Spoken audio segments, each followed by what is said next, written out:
Hey, Stoners. Welcome to another edition of Sticks and Stones. I have a pairing today that I think is really going to light up the patio here at No Shoes Bar and Grill. At least I hope it does. I hope it does.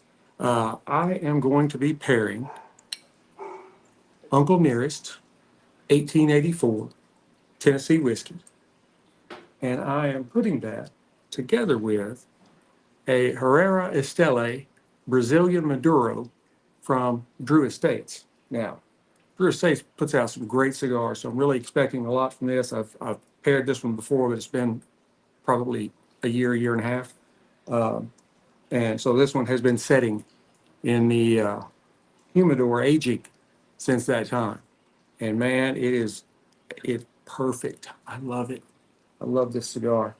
So you know that part of it's going to go well. I've already telling you. But I'm really excited about the Uncle Nearest. I keep seeing it, showing up in my social media feeds. And so I'm like, okay, I had a chance to get a bottle of it. We're going to give it a try. So I am expecting great things from it. We'll see how it goes. But let's just go ahead and dive right in and pop the cork, cut the stick, and get to toasting right after this. All righty. Now, the Uncle Nearest 1884 is, excuse me, it commemorates the last year that Nearest Green, who is Uncle Nearest, that is believed to be the last day he put his own whiskey in barrels before he retired from distilling. Now, today, it's aged and bottled by Uncle Nearest, and it's curated by Victoria Edie Butler. She is a fifth generation master blender, descendant of Uncle Nearest. So they've kept it in the family. She is a fifth generation to be a master blender at Uncle Nearest. Now, it is a little bit of a quirk there, and that is that Uncle Nearest, they don't have their own distillery. They actually contract part of a distillery where they create their own spirit. It is the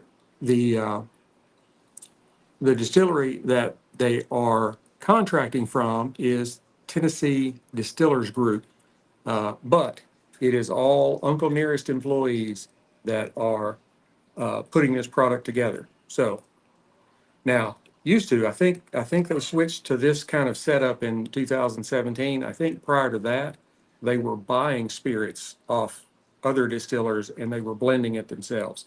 But the products in the bottle now is made by the folks at Uncle Nearest. It just so happens to be at the TDG facility. So now the mash bill on this is a little hazy. It is 51% corn, with the remainder being made up of rye and malted barley. Typically, malted barley is less than 5%, 10%, and generally it's like 5 or less. But somewhere in that 5 to 10% range. So you can say the rest of it is probably rye, but it could be a little off. I just wasn't able to nail anything down other than that. So it is aged in newly charred white oak barrels. It is aged for 4+ years. That's about as far as they'll go with it. It is 46.5% alcohol by volume, so 93 proof. Because some quick calculations for a country boy there. Now, let's go ahead and glass some of this up. That was a really good one. Hope y'all could hear that really well. Just love those really good cork pops.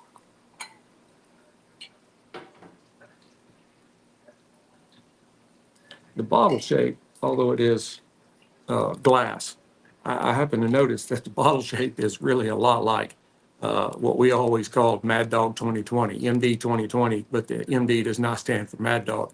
but if you drink enough of it, it'll make you act like one.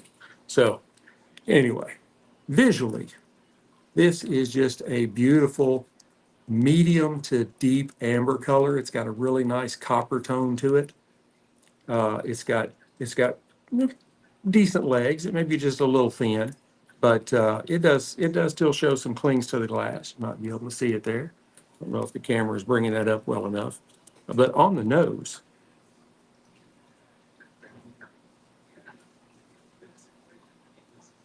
I do get a little bit of ethanol burn in the nose, but not a lot, just enough to kind of tickle your nose and let you know it's there.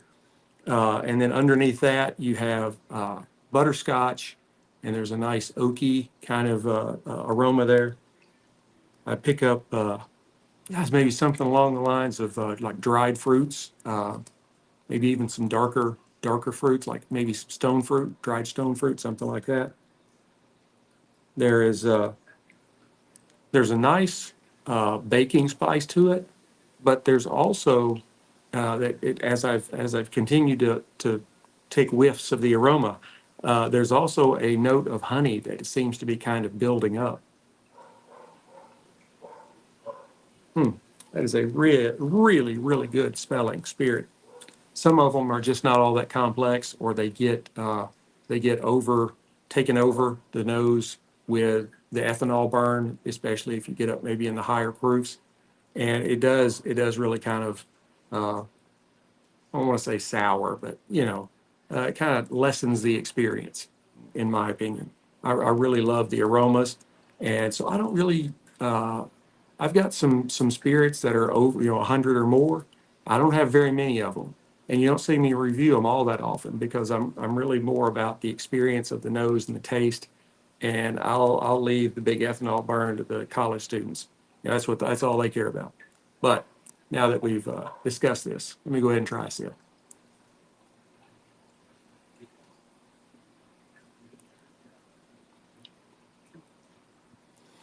There is probably a little more alcohol burn on the tongue than I expected, but it's not overpowering. Uh, you do get some really good notes of oak, and there's the butterscotch is still there. There is a little bit of cocoa.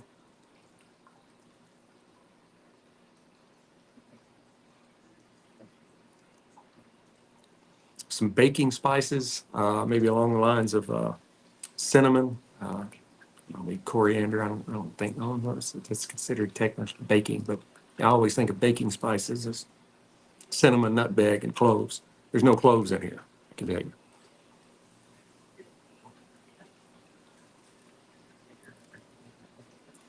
And I am getting a lot of the things that were on the nose on the palate. There's also some dried fruit components, and then there's some leather and just a touch of kind of a nuttiness like almonds or cashews, not like a really strong like peanut or something like that. It's a little more of a subtle taste in the aroma. Now on the finish is kind of medium to medium long. You get some really good notes of oak and butterscotch there as well. The cocoa it kind of fades, and something more along the lines of like graham cracker come up. So take a notice of that.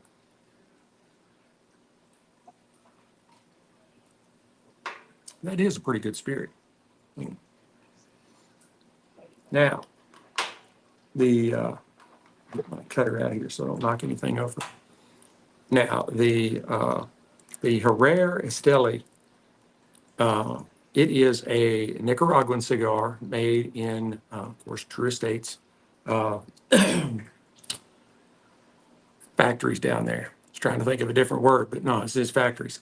Now, this particular stick is their Robusto, kind of a Robusto Grande, because it's 5 1/4 by 52 on the ring gauge. And the filler is Nicaraguan. The binder is a Connecticut broadleaf, and the wrapper is probably the best part of this whole stick. The wrapper is a beautiful Brazilian Mata Fina. And like I said, this one's been sitting in my humidor aging for quite a while.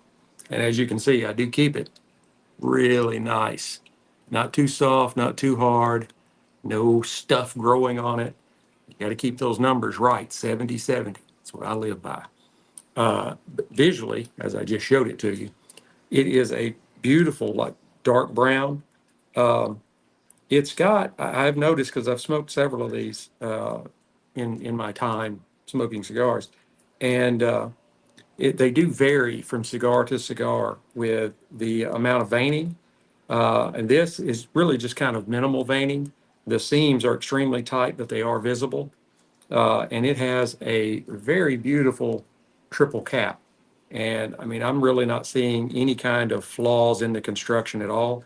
It does look like it may have some tooth in it. I know I'm not going to be able to get it up there close enough for you to see, but just some little bumps along there that indicate that there could be some oil stored in the stick. And with this being this dark stick, if if I'm smoking one of these from, it's only like a few weeks in my humidor, it's really going to look shiny. Uh, but this one is premium aged in my humidor. So let's go ahead and give her a nose.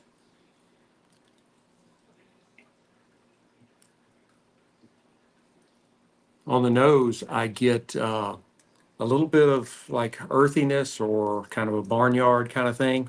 Uh, there's some notes of coffee and there's a little dark chocolate on there. I get some hints of cedar and kind of a like leather and pipe tobacco down on the foot. Gonna be a pretty good stick, I'm really sure. Now let's give her a cut using my Cassetti multi-cutter. The multi-cutter has a V-cut, guillotine cut, and then has the punch cut in the bottom. And it's really great to carry to the cigar bar with you because any stick you pick up, you're gonna have a cutter that'll work on it. And I don't use their cutters there. I always take my own. That's my thing. Now, as per usual, I'm streaming on Restream. And I don't necessarily can figure out how I can see comments from the different platforms that you might be on, but I really do enjoy comments. I didn't do the best job on cutting that. I was trying to talk at the same time. I wasn't concentrating. See if we can get it a little bit better. That's a little better. It may give me a little problem with tobacco on my tongue, but it's all right.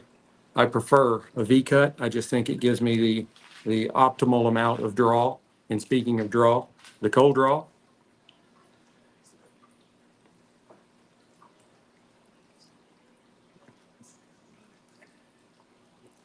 I get kind of a raisiny kind of flavor, not like yogurt covered, chocolate covered, just raisins.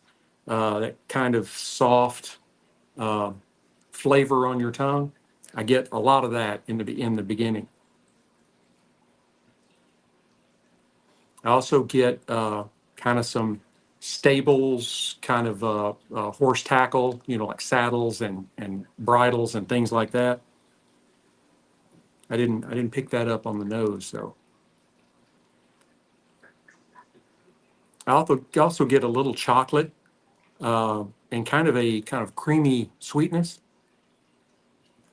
Hmm, that keep having to move things around. That is going to be a good stick. So let's toast it up. Um, Make sure when you're toasting a stick up, you don't over toast. You just want to get get the foot hot.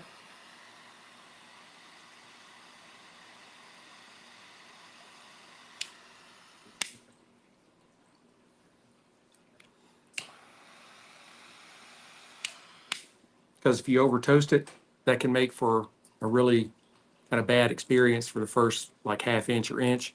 Um, so yeah, I keep my. We'll give this another couple of puffs so it doesn't go out.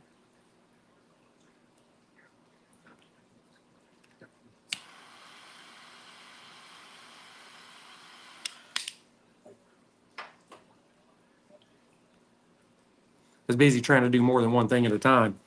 Uh, yeah, you want to I don't ever really like push the cigar into the flame. I always just touch it as I'm toasting it like this.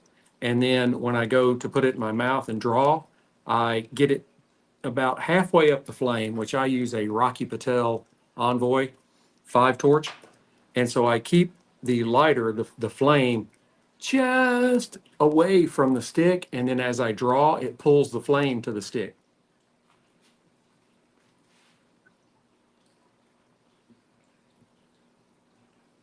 This has turned into an educational program.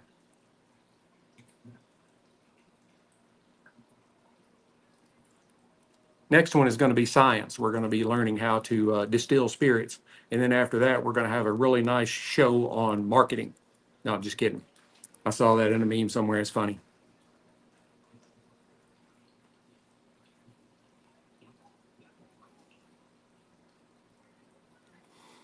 That's got quite a bit of pepper on it, but it also has like some heavy cream.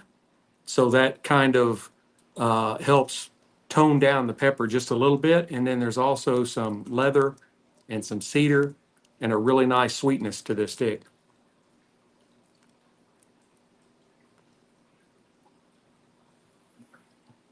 Still think I have not done a really great job in lighting this. Need to pay attention. Like you see, there's part of it that the leaves weren't even toasted any. And this time I held it like 5 or 6 inches away.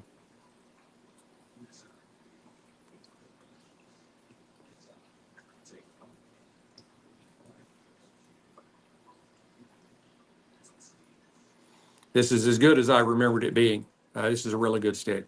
But we're not here to just smoke cigars. We're here to pair. So we're going to pair.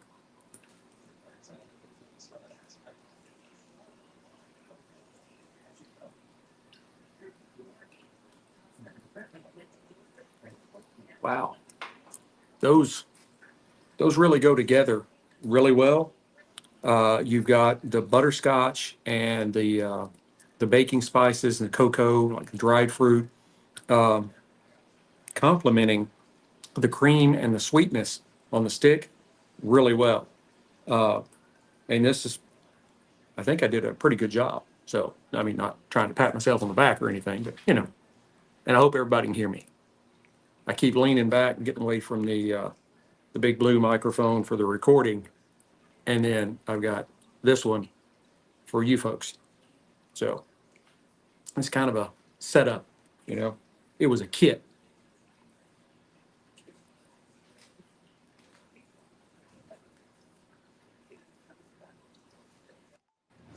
Yeah, that is really, really. It's maybe even better now than I remember it being.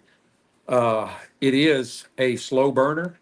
As many times as I've puffed on it, it is burning really slow. This could be a little more than an hour smoke, so it might be one that you have to consider when you definitely have time, because you don't want to try and suck it down like a cigarette. You'll be stove up for a couple of hours.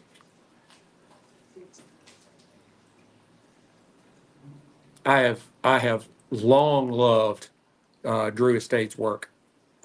My favorite cigar of all time, and I know for the cigar purists, they're going to be like, oh, is their Java line. It's really kind of hard to tell what went on because it was supposed to be a collaboration between Rocky Patel and Drew Estates. And you now see I think it may be the red label Java. I think that may have Rocky Patel's name on it, but all the other ones say Drew Estates. So I don't know. I don't know Drew, and I don't know Rocky. I follow them on Instagram, but I like to know them. So I like to, get a little insight.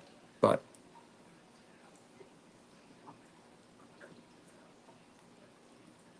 and this really does produce a really nice amount of smoke, uh, and it is not. It's supposed to be a medium to full flavored cigar. At this point, it's definitely medium. I don't think it's a full flavor, full strength, whatever, how they're going to say it. People say it differently. Uh, that doesn't that doesn't affect the amount of nicotine in it. But,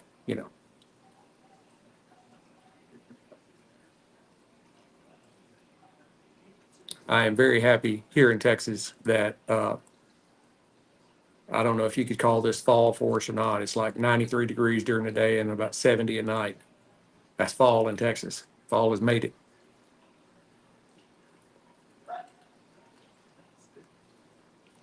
I picked up some Yingling Oktoberfest yesterday at the package store.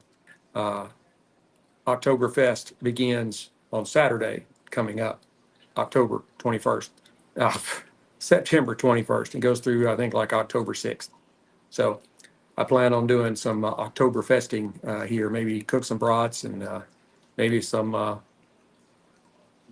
maybe some of their noodles. I'd really like to get some really good German food, but Bavarian Grill is the best one in the DFW area, and they'll be packed. They always are.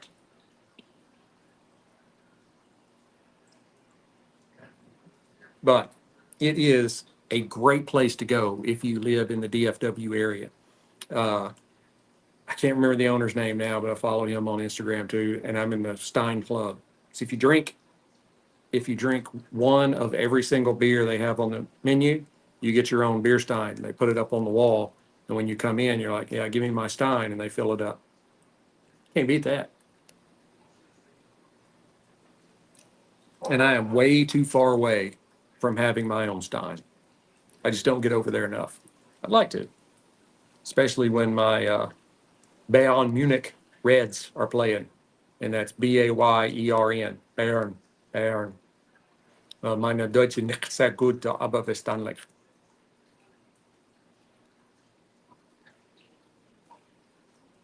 I put a country boy slang on it, so sometimes the German folks will be like, "What did he say?"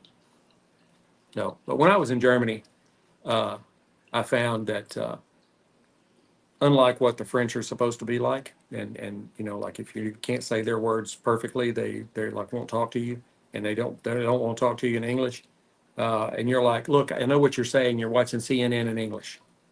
But in Germany, if you go and try, oh, they are going to fall all over you, wanting to try and help you learn to say the words and what are you looking for and all that kind of stuff. Yeah, it's I love my German heritage, and it's like German according to ancestry.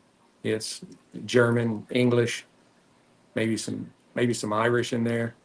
There's a little bit of Native American in there somewhere, and then there's like some Iberian Peninsula. I guess that's like formal Mexican, and then also some it's like so over in the Black Sea area, like this not the state of Georgia, the country of Georgia, that area up north of Iran. I don't know. I don't know how I would end up like that, but it's whatever.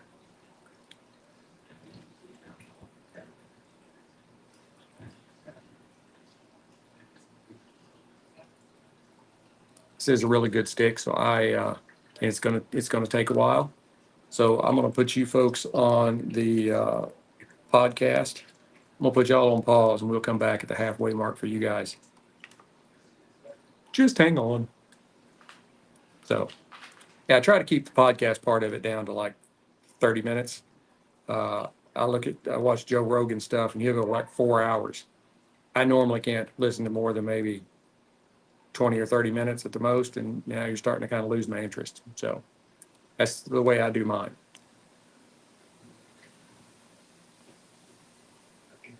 Now, if you guys ever get me lifted up to Joe Rogan status, I'll be happy to do like 3 or 4 hours.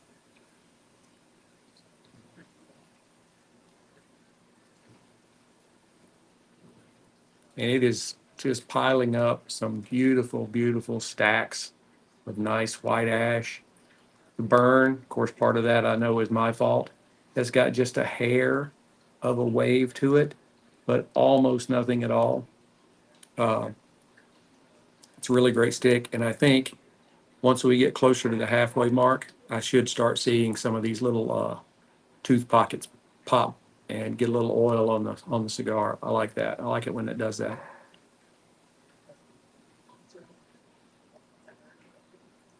And I will say, like there's some cigars that you smoke that um, it's like it's like overwhelming in your mouth after you've done smoking. It's just like you taste tobacco. This one is not that way. This is a very smooth cigar. It does have some spice to it, maybe some like black and red pepper, but it is just it's a wonderful smoke. And I think it would be if you are either new to cigars or you have started out with your training wheels and the Connecticut lines with the lighter leaves, this would be a good darker leaf for you to step up to. So,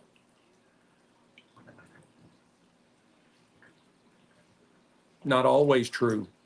Generally, though, you can think of the lighter the wrapper, the less stout the cigar is going to be. Not always that way. There are exceptions, but just in general. And then the darker you get, the stronger they get. And yeah, you definitely don't want to suck a cigar down too fast. This is like the equivalent of smoking like a pack of cigarettes. But cigar smoking is much healthier, relatively speaking, than smoking cigarettes. And I think, I hear a lot of people talk about that, and they talk about, when you look at the rates of lung cancer, cigar smokers are like super low, uh, that kind of thing. I think a lot of it goes back to you can really think of cigars as being organic because they plant them, they harvest them, they hang it up to dry, and then they roll cigars with it. Where the cigarette tobacco is really highly processed. And you think about it, you just look at the stick. You got paper, you got that little foamy stuff, filter in there, all these different things that are in cigarettes, And I think all that stuff, that's why they tell you, like with food, buy whatever you can organic because it doesn't have all the different chemicals and stuff in it. And I remember one of the Superman movies, the one that Richard Pryor was in, and he was looking at the makeup of I think it was kryptonite, and it had all these different chemicals in it, all these different things. And and he even did look up a cigarette, and it had all different kinds of chemicals in it, and that's really true, But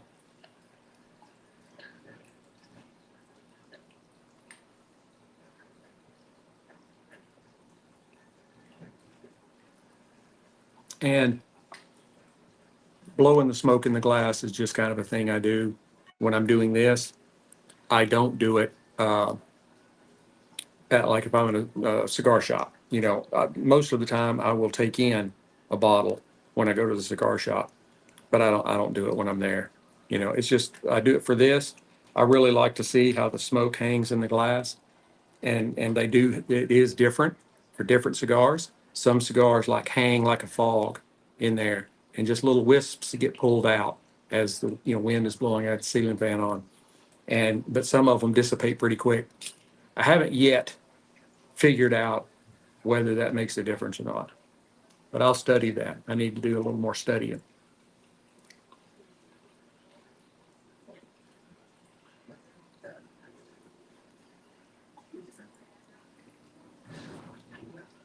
There may also be a little bit of just a hint of floraliness, I guess is how I can say it. I'm not good with words. So look what I'm doing.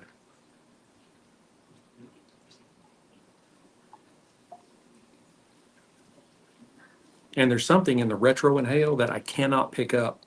It's every time, but I can't figure out what it is. I'm gonna keep working on it, but sometimes a cigar will be so complex that there's some things that you can't quite put your finger on because you got all these different things in there. And then some of them are not really complex, and you can really pick up the three or four things that offer from that stick. This one is pretty complex, and Yeah, there's just something in the retro. It's almost like a citrusy, I think. Maybe I need to turn my mic down just just a hair. I think I had it all the way up as high as it go. Uh, but yeah, it's I keep hearing a clicking. Not sure what the clicking is.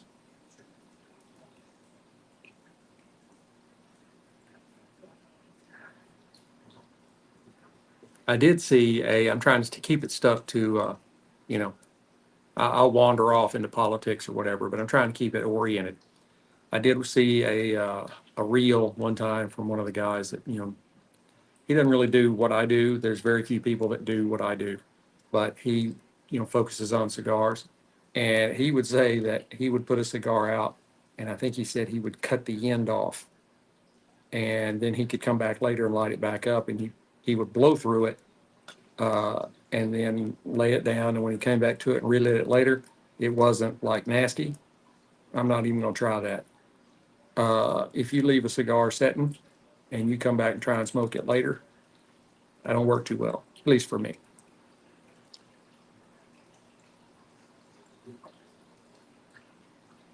Kind of steering off the cigar and spirits thing. I got to watch my Aggies yesterday as they knocked out Florida. That was good to see. That was really good to see. I was very happy. I was so afraid that, like in years past, of course, they have the new coach, Mike Elko, and he's doing a great job so far. You know, they lost the game to Notre Dame, and I really think they could have won that game. But Notre Dame was ranked number 5 in the country, and they were there for a reason, you know, uh, and they just couldn't pull it off. But they did keep it tight. I think they ended up giving up like 10 points in the last like minute and a half. Uh, but they did keep it really close the entire game, but they kind of mopped the floor with Florida, like 33-20, and it was not that close. They did a really good job. Defense is awesome. And the little red shirt freshman quarterback we got, Connor Wigman, I don't know, he's been playing for like 15 years in college, and he has some kind of shoulder injury on his throwing arm.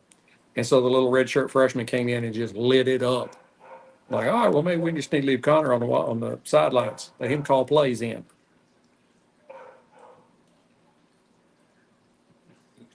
I have liked Connor. He seems to be a really nice guy. Uh, I definitely don't think his skills are going to translate to the pros, and I think that's why he's like his 5th year playing or something like that. I said 15 earlier, and that was just a joke. I laughed at it inside.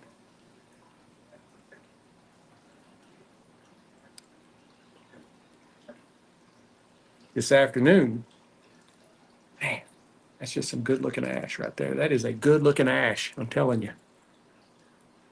Um, yeah, it's Sunday afternoon, and I'm gonna be cooking steaks. That's why I went ahead and did this now. I smell like cigar smoke, and I come out here and smoke, get the grill going, and it wouldn't matter.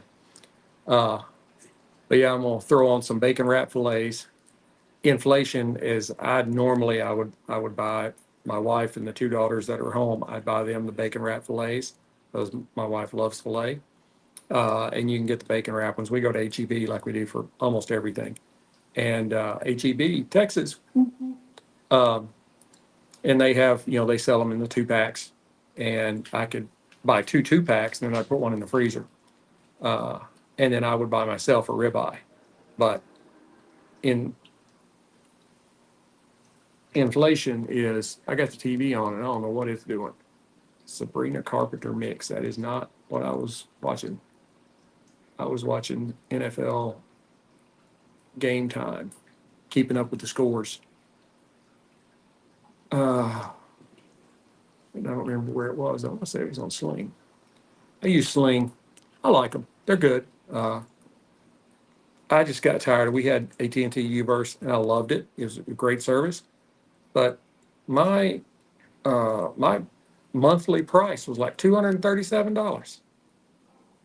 I'm like, I'm not, no, we're gonna stop paying that because I'm really the only one that watches like regular TV. All of Mrs. Sticks-n-Stones and the girls, they're constantly watching like reruns of Survivor and coming of age shows and stuff like. I had to open up my own new profile in Netflix that's down at the bottom because mine, which is my account, so it's at the top, they just go into my account every time. And all of my like war movies and action movies and all that kind of stuff, couldn't even find them anymore on my list because it's all like coming of age teenage movies. And I don't watch that stuff.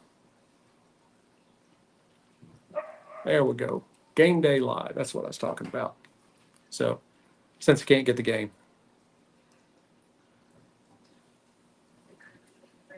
I need to get one of those new little antenna things that you can now get local channels on.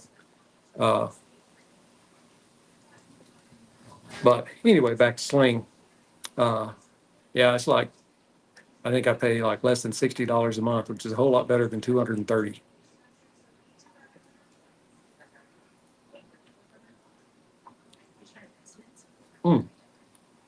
Another little drink.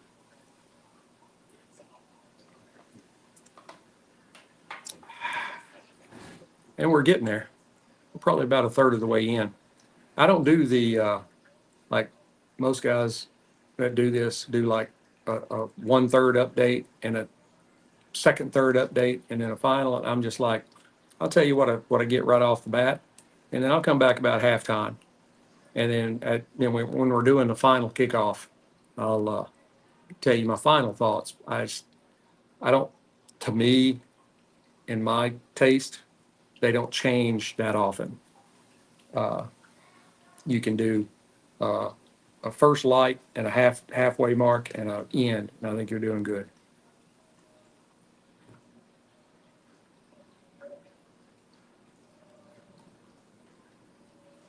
Y'all got that right? This is why I don't like not tapping my ash because I am not steady enough. I see those people on social media that they'll burn one down. They'll have it all the way down to the band. And I'm like, no, I'm not that. Uh, I shake too much for that.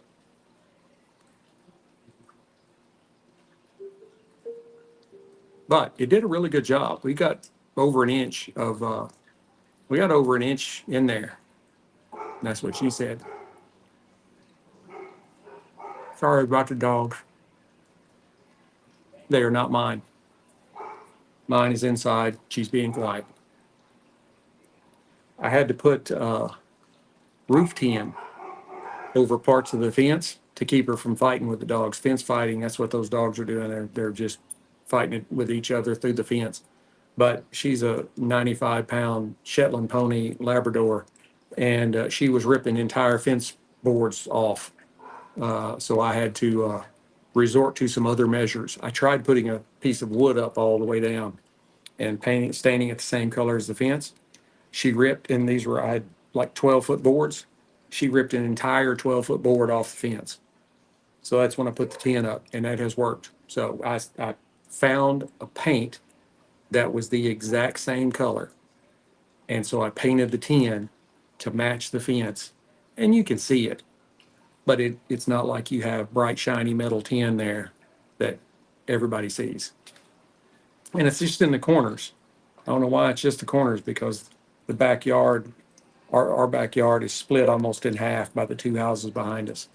I really like to live in the country, but I really would like to live at the beach, but I can't do that with the girl still in school.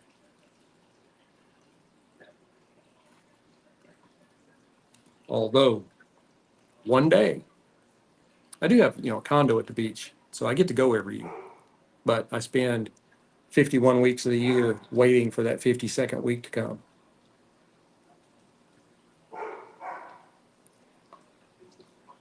I am a Kenny Chesney, Jimmy Buffett, God rest his soul, kind of guy. I I'm a beach person. That's why when we bought this house, I told my real estate agent, do not show me a house if it does not have a pool in the backyard.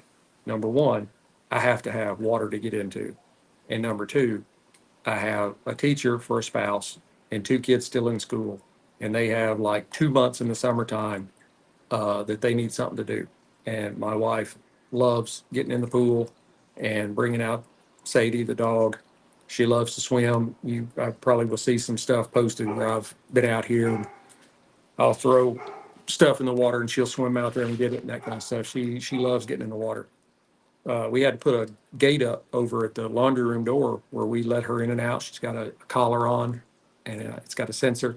And so the dog door, when she gets close to it, the dog door opens and she can just let herself out. We call it her big girl collar. And she knows what her big girl collar is because we take it off of her when the mowers are out here because they run. They see her and they just shut the gate and leave. But that way she can let herself in and out. But the problem was she was letting herself in and out and then she'd go swimming. And then she'd come back in the house wet. And, then you have to mop up all the water. So we had a fence put up with a gate on it. And now then she can get out to the side of the house to do all of her business. But she can't get to the pool unless we open that gate. And then we have other entrances out. We let her out this door right back here behind me. You can see when we come out here, she'll come out here and swim. It's good exercise for her.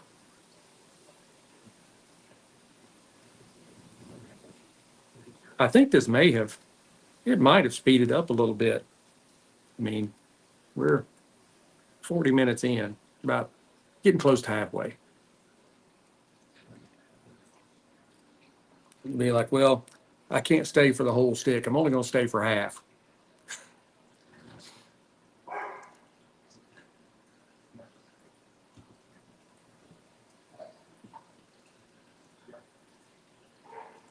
Yeah, that retro is really getting to me because I can't figure out what it is. But still, just really great notes on this Herrera Esteli. If you joined us late, the stick is giving us up some like a lot of pepper. Try to put these in order. There's a lot of pepper. It's kind of a mix of black and red, so almost like the stuff you used to get at the old Pizza Huts, the shaky things. Um, and there is a really nice heavy cream kind of note to it, and some leather and cedar, kind of what you expect in a cigar. And then there's really nice sweetness, which most of Drew Estate's cigars do kind of lend on the sweeter side because he loves mixing whatever botanicals and stuff that they use. It's like the Java line that's coffee infused. I love those cigars. My favorite cigar is the Java Red.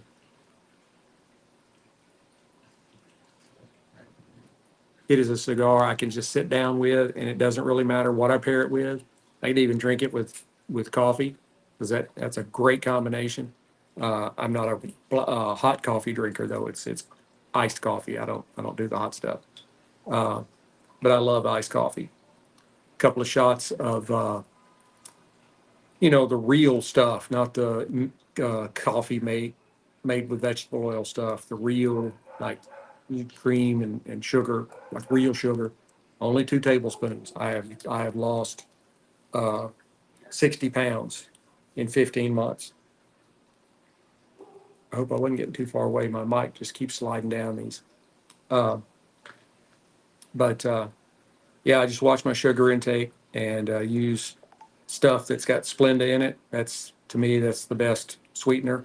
So far, they hadn't found out that it does anything terrible to you, which would be a miracle because my dad always said, if you put something in your mouth and it tastes good, and that's what she said, you need to spit it out because it's bad for you. And that's kind of right. And that's just from a pack a day smoker. Yeah.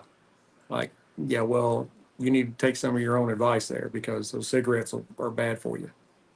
Cigars aren't. Cigars are good for you.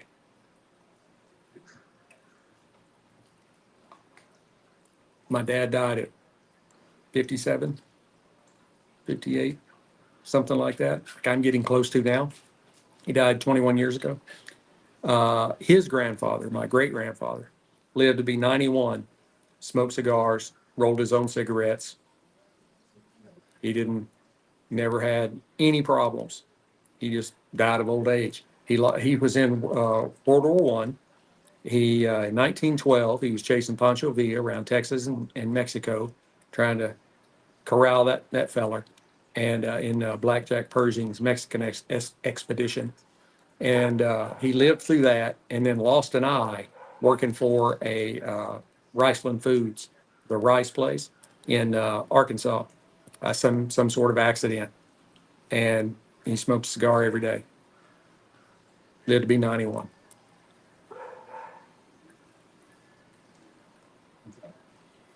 Maybe I should do, y'all tell me if you think you would like to see this. Maybe I should do a video on what I did to get where I am, my journey. There is, that has developed.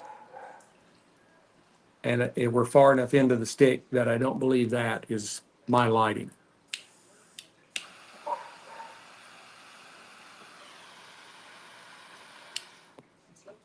Rocky Patel, Envoy, 5 torch.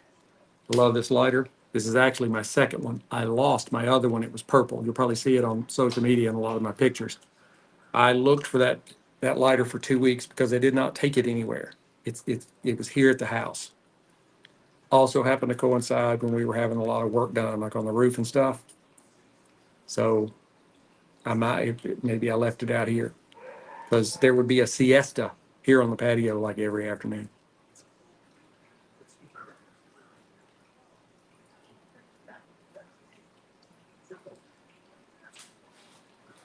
I think we're getting about close enough to the halfway mark. We can bring these other fellers back in again and kind of tell them where we're at.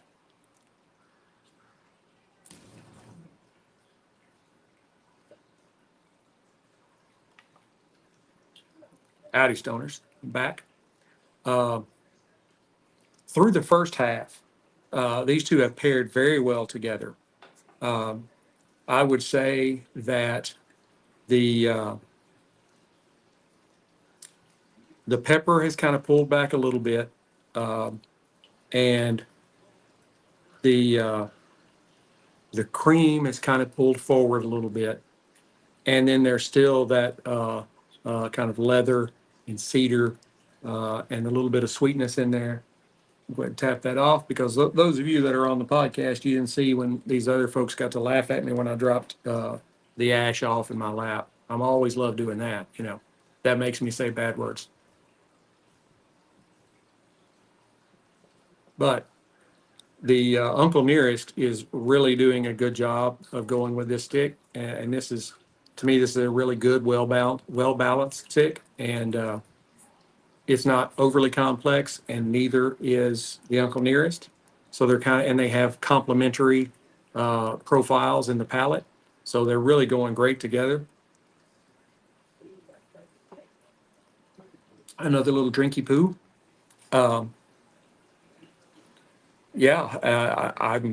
I'm really, I feel really good about this. So far, they've done really well. I have not seen, I was hoping, because it looked like it had some tooth in it, and I was hoping I'd see some little oil packets or oil pouches pop in the leaf, the wrapper leaf, but no such luck. So we're just charging ahead. I'm going to go ahead and burn this down to the band, and I will come back and give you my final thoughts. There you go. So,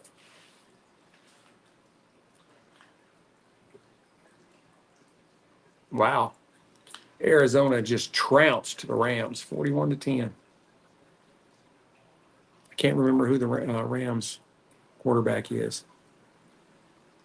because I think it's a newer one. I'm getting older. My memory's starting to fade. We were playing a game last night, and I forgot what it's called, but you had this round thing, and it would give you a little word in there. It had a disc inside it, and you could trade out the discs and something pursuit. But anyway, so you got a timer, and the timer's beeping, And as the beeping gets faster, it's getting closer to going off. And what you have to do is, it's like every other person is on the same team. So like persons 1, 3, and 5 are on one team, and 2, 4, and 6 are on the other. You're talking about 6 people. And so you have to say things that your teammates can pick the word, and then you hit it to the next word and you give it to the next person in line, which is the other team. And I figured out that, I've lost a little bit, but also there's a lot of things that younger folks under 35 just don't know. One of my little phrases I had to call was on the road, on the road. And so I'm like Willie Nelson sang this song. You're in a car and you are out, and I couldn't say on and I couldn't say road. I kept trying to get it, and we didn't get that one. I had to go to another word, which means I had to do 2 more. So, because if you don't know one, you can hit the thing and it'll pop up another word, and you give that to your teammates. And if they get the word right, you still have to do another one, and then you have to hand it off. So, but we kind of changed the teams up throughout, and me and my I got twin nieces, they're like 25, and I was on team with one of them the entire time, and our other person swapped off. But yeah, she and I won every one.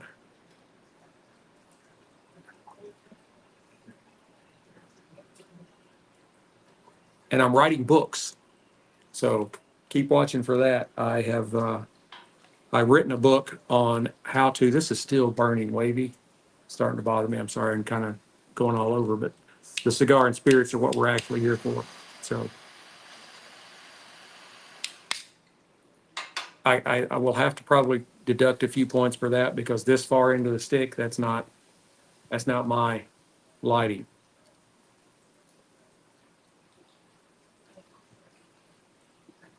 But anyway, I wrote a book on. I'm a veteran.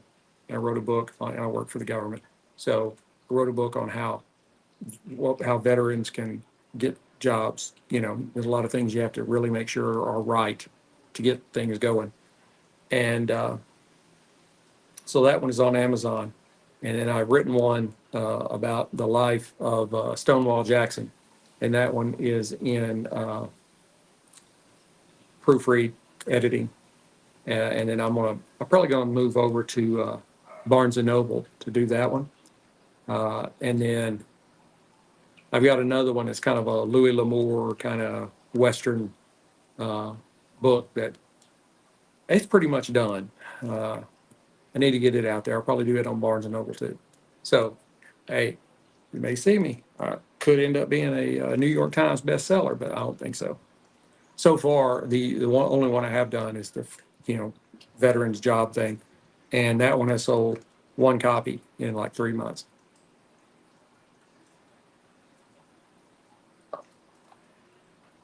I thought it would be a big hit. I'm connected on Facebook with several veterans groups, and so I went and posted it in all those, and I sold 1. So either veterans don't want to get government jobs, which I don't think that's true, or uh, it's not getting into enough people's hands or eyes, uh, or they just don't like it. So I'm trying, do my best. I am nearing retirement. I'm down to about 1 hand to count on. So that's this, and maybe writing some books, and maybe that'll give me some part-time income after I leave the workforce. I may have to get a little more of the Uncle Nearest here. It is almost gone. And I touched it up, and we're, to me, that's okay. But I generally don't have, you'll see these guys that say, oh yeah, it was this razor sharp burn line. And I'm like, I don't ever have one like that. Mine always have just a touch of wave to them. Just a little bit, not going to do a lot. I still have to cook steaks. This bottle has an excellent cork. I love it. wonderful. I'm telling you, if you are a distiller and you have a screw-on cap, you're doing it wrong.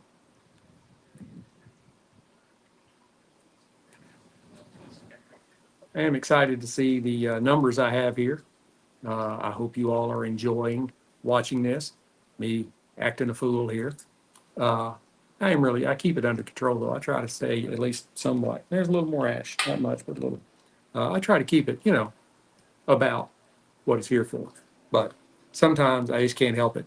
Like the presidential election is like driving me crazy. I'm a libertarian. I have enough disdain for both parties, but I do support one here, uh, and I'll let you figure out which one it is, because I do love America being great.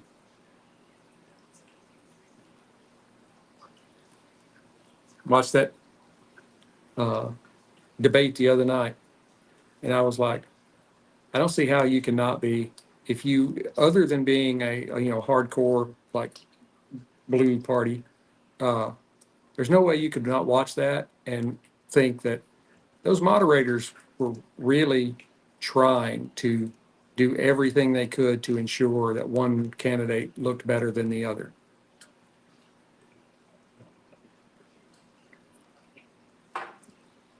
And I also found it very interesting that this person that has shunned the media and doing interviews, two in 60 days, two, and every speech that she gives, you see little video clips, and it's like, what is she talking about? Notice anytime she's asked about the economy, she always starts with, well, let me start with this. I was raised in a middle income household. She always starts it. The very first question she was asked at the debate. So, do you think people are better off today than they were 4 years ago? And she says, well, let me start with this. I was raised in a middle income household, and my mother worked very hard and saved her money and bought a house, and she rattled on for her 2 minutes, and she never said yes or no. It's because she can't say yes or no, because it doesn't matter what she says, uh, somebody's going to be pissed at her. If she says, yes, I think people are better off today, then everybody's going to look around and go, is she serious? But if she says no, then her party's going to be all pissed off at her. You know, I do have to say that with the Donald, there's none of that. You know what you're getting. He's a known commodity. Is what he is. So if you have to change who you are to try and get people to vote for you, shouldn't be vote for him, because that tells me. What was it? The one Puff interview she gave, and they were asking her about all the different things that she's flip-flopped on. And she's like, my values have not changed. Well, that means that whatever you're saying now is not, it's a lie, because you're actually what you believe back there when you had these policies that not even 5% of your own party would vote for you in a primary in 2016, and you had to drop out.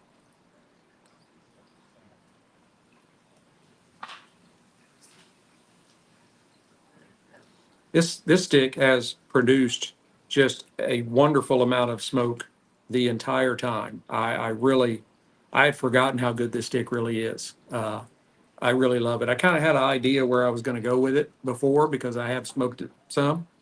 Uh, but when you're sitting down and you're focusing like this, which I don't focus very well, uh, you really realize either how good or how bad a stick is. And this one is it's really on the good side. It has been still a kind of a wavy burner, and that has been consistent throughout the stick. After the first inch or so, it wasn't my fault. That's what she said. Uh, but yeah, it's been wavy, but it is a delicious cigar. It really is. This Brazilian Matafina wrapper was a great choice. Uh, my favorite wrapper, uh, well, it's spelled the same way. No, it's not. I'm sorry. WARPPER is the San Andres from Mexico. San Andres wrappers are wonderful, and they have really become popular here lately. Rocky Patel makes a cigar called the San Andres, and it is a wonderful stick. Maybe one of the best sticks he's ever produced, but I think it would probably fight with the Rocky Patel 60, in my opinion, as the best cigar he's produced. He does a lot of different mixing and a lot of different things. It's not like Plasencia. Plasencia has like 4 or 5 or maybe 6 cigar types, and that's it. They don't do all the blending stuff, as far as doing a whole bunch of blends. And there's nothing wrong with either one. I mean, you do what works for you. But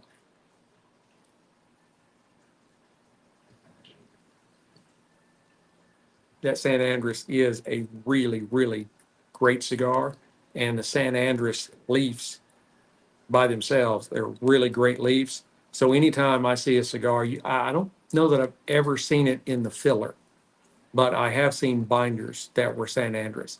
And anytime you have a binder or a wrapper that is a San Andres, in my opinion, it's probably going to be a pretty good stick. It really is.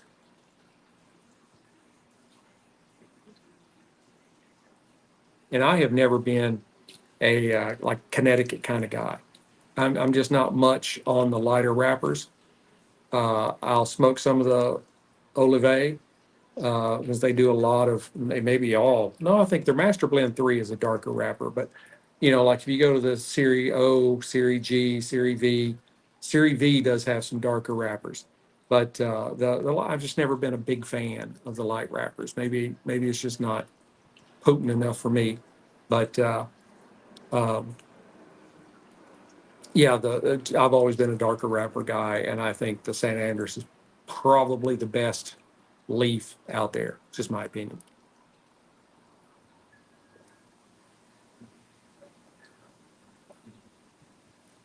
It's getting a little tougher to draw now, and it shouldn't be because you're so close to the end of it. But yeah, I'm not getting as much through the cigar as I was in the first half.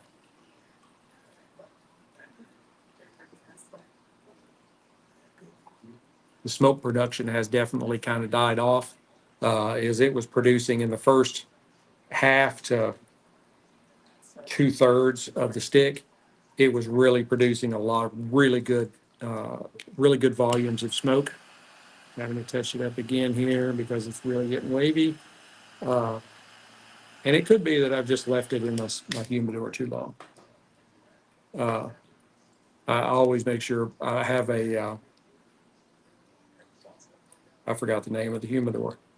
Anyway, I have a big cigar cabinet um, that is holds 650 cigars. It's probably about waist high, and it's got the motor thing in the bottom of it, the humidification system. You pour water in the bottom and it keeps them at 70 degrees and 70% humidity all the time. I have a Govee. It is a sensor. I set it inside the humidor, and it sends that information to my phone. So I can see where my humidor is sitting as far as temperature and humidity anytime. I set it on the control panel on the outside of the unit, so when I walk up, I can see that. But then this gives me an extra layer of, yeah, it's telling me the truth. And then I have a third backup. I have another digital hygrometer in there, and I have the Govee up on the top shelf, and I have the other one down on the bottom shelf. And so I'll check them all to make sure that everywhere inside that cabinet is keeping the same humidity and temperature, and it's pretty close. I mean, you may have a little difference in the actual monitors, whether they're completely accurate one to another, but I I really work hard on keeping those nice because I've seen some of these guys post sticks and they're like, should I really smoke this? and it almost looks like a piece of cheese. It's got so much stuff on the outside of it. Nope, you don't need to smoke that. That probably is not good for you. Uh, and some people are like, oh, that's just bloom. It's okay. No, it looks like mold to me. Your humidity's too high.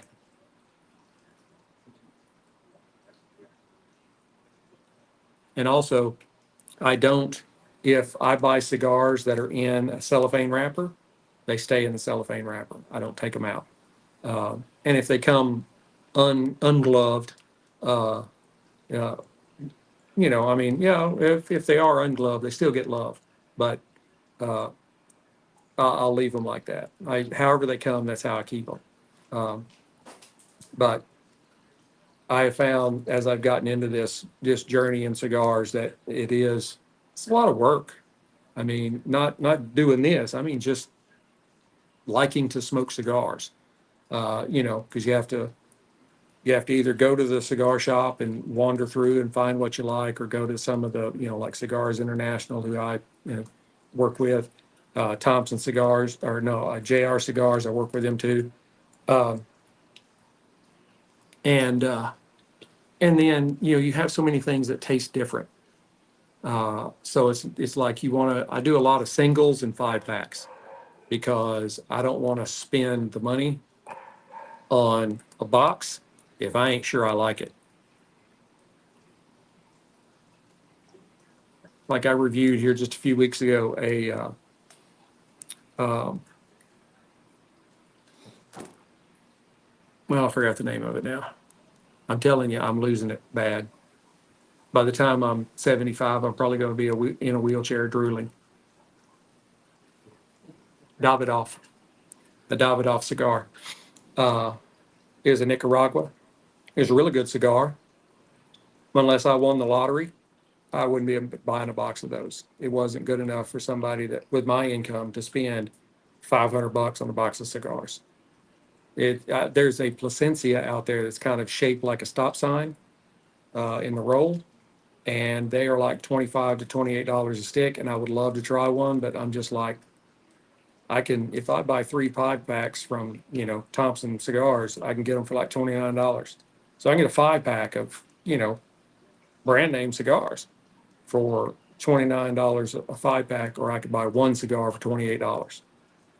I'll hold off on reviewing that one, but Tom the Cigar Guy, and nothing against Plasencia, they're great cigars. It's just that one cigar it's on up there.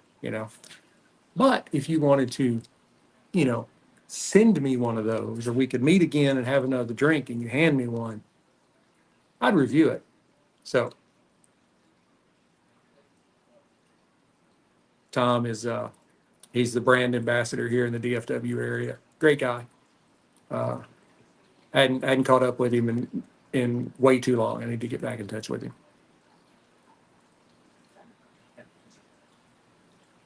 Now the smoke's coming back. It got a little stuck there for a little bit. I don't know. What was happening.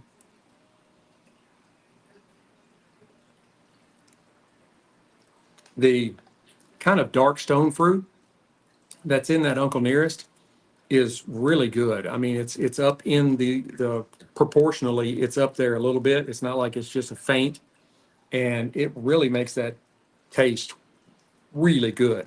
I'm really surprised. I kept seeing it showing up in my feed, and finally I broke down and I was like, all right, and I put in an order at Total Wine, and that was one of the things I got. And I think it's a really good spirit. Uh, I don't think it was all that expensive either, if I remember right. Maybe, what did I get? I got some Tullamore Dew honey, and I got that. And I got a 12 pack Oktoberfest. Thought I got something else too, and it was only like $100. So out of all of that, that was only like maybe $40. It's less than 50. Because the Tullamore Dew was 20, and then the 12 pack Oktoberfest was like 15. So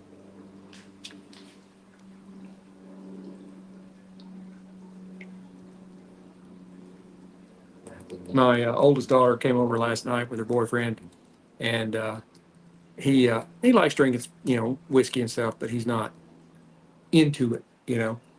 He's like, I can't really take a drink and tell you all these different things that are in it. So I cracked open some Dalmore 12 last night, and he's like, "Oh, this is good."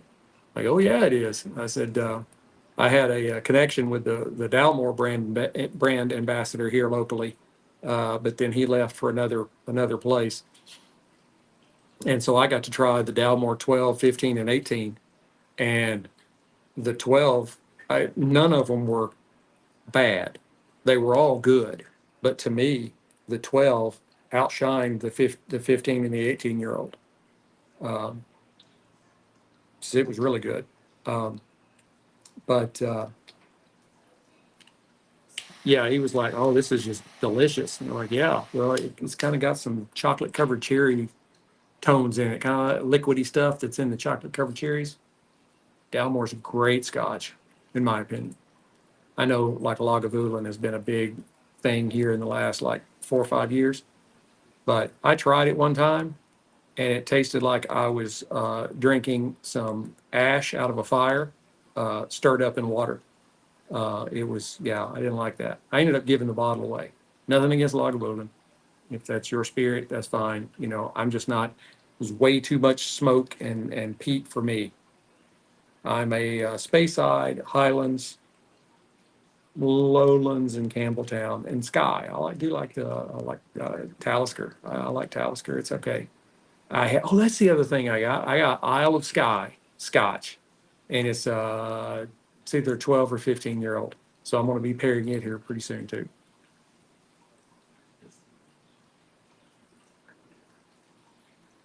I just have to uh, order some more cigars and catch up with my the amount of spirits I have. I just keep having to touch this up.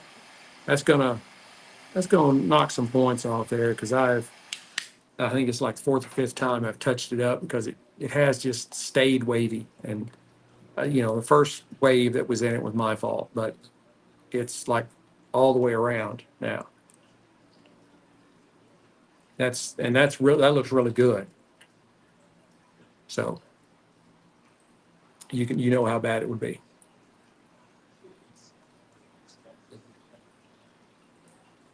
We're almost getting to the end of it, and I can tell you there has not been a whole lot change. Uh, I think maybe the pepper maybe has come back a little bit because it had faded kind of into the background. It wasn't gone, but it kind of faded a little bit. Uh, but overall, other than the burn, there has been nothing wrong with this cigar. It's excellent. Drew Estates knows how he's a little eccentric, but he knows how to make cigars.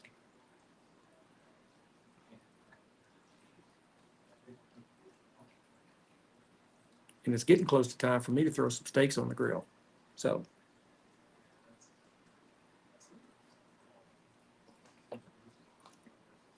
and these two really do go well together.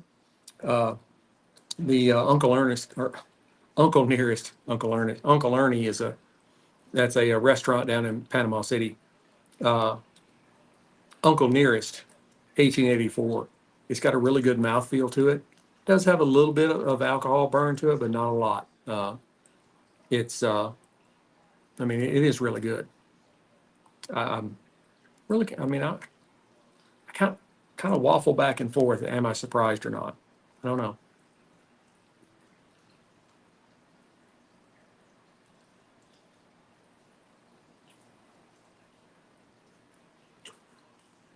But I can tell you the Drew Estate Estelle Maduro, Brazilian Maduro is a very good cigar. Very good cigar. He's got some more of them out there. There's the Nortino. I think that's how it's said. I haven't tried that one yet. I need to get out and try that one. There's Nika Rusticas. Those are excellent. Man, those are smoke monsters. They produce a massive amount of smoke. The Nika Rustica is a good cigar. Now, remember, when I tell you this stuff, like I think this is really good and that's really good, this is all personal opinion.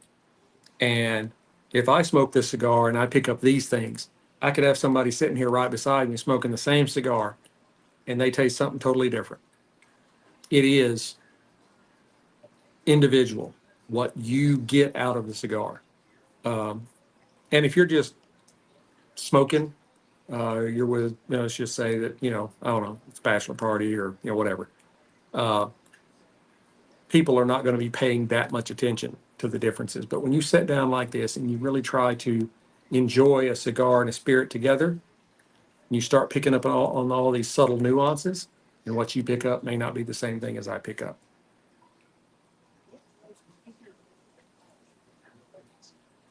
That's like when you get off cigars and on to spirits. I do really like the Crown Royal apple and the Crown Royal blackberry. I'm not a peach guy. Don't like peaches. Their vanilla is really good. Uh, I haven't had the salted caramel, and I'm told it's really good too. Uh, but yeah, I like that kind of stuff. So like I told you, I bought a bottle when I bought this Uncle Nearest. I bought a bottle of Tullamore Dew honey. I like Irish whiskey. I do like Scotch whiskey too, but I like Irish whiskey. It's a little more sweeter, and I'm kind of a little bit more sweeter kind of guy. That's one thing I like about bourbon. It has to be a minimum of 51% corn, and corn it adds sweetness to it. Uh, that's like if you're a deer hunter and you go put corn out. Deer love corn. It's like Skittles to them. It's sugar. Uh, and so when you combine a whiskey that's already on the sweeter side of the profile, and you add that with honey, that's sweet, sweet. I finished off a bottle of Garrison Brothers Honeydew last night, and I'd already bought a replacement because that has got to be one of my favorite whiskeys that has any kind of flavoring to it. And theirs is not like Crown Royal, apple, where it's a really strong apple flavor. You don't really taste the honey in the Garrison Honeydew until after you've swallowed the sip. It's kind of there in the background. But then you get this, that kind of creamy, sweet honey profile. And you're just like, that's a great way to end that sip. And it is. Uh, where I've got Akashi Ume, which I really like. But it is one that they put some sort of sugar plums in the barrels for aging purposes. And that makes it really sweet. But theirs is also cut down really low. It's only like a 62% alcohol by volume, or 62 proof. It's like, 61 proof. I think it's like 30 and a half alcohol by volume. I have to do a lot of math on the fly, and I don't do well with that.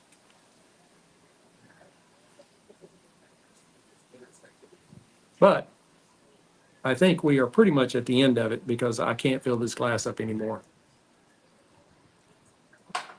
Because I still have to cook steaks, and it is all gone. So I'm going to go ahead and bring the other folks back in. We're going to wrap this up. Howdy, folks.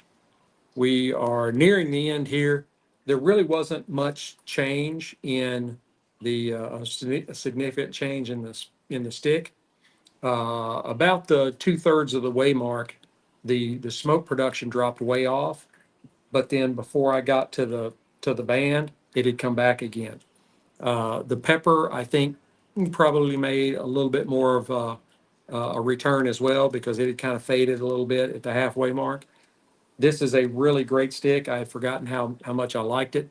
And it is definitely, you need to have this stick in your humidor, along with plenty of others. You always need a lot of cigars. I would give the cigar, it had such a great balance and complexity to it. I'd give it a 91, and I would probably give it higher if it hadn't, the burn on it was very, very wavy. The first inch or so, I thought was my fault because I hadn't completely lit it really well.